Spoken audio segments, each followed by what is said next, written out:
என் நெஞ்சில் குடியிருக்கும்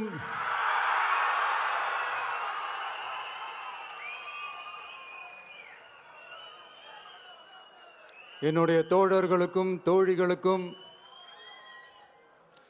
தமிழக மக்களுக்கும் என்னுடைய வணக்கம்.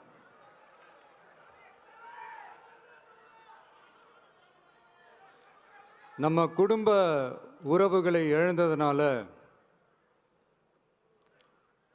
சொல்ல முடியாத வேதனையிலும் வலியிலும் இவ்வளோ நாளாக இருந்தோம்.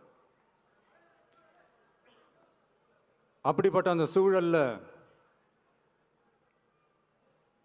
நம்ம சொந்தங்களின் மனம் பற்றி இருக்க வேண்டியது நம்மளுடைய கடமை. அதனால தான் அவங்களோட சேர்ந்து அமைதி காத்து வந்தோம். ஆனால் இப்படி அமைதி காத்து வந்த நேரத்தில் நம்மளை பற்றி வன்ம அரசியல் வலைகள், அர்த்தமற்ற அவதூறுகள்னு இந்த மாதிரி நிறையா விஷயங்கள் நம்மளை பற்றி பின்னப்பட்டன, பரப்பப்பட்டன. இது எல்லாமே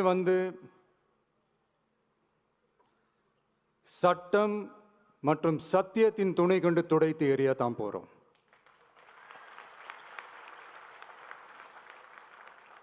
பட் அதுக்கு முன்னாடி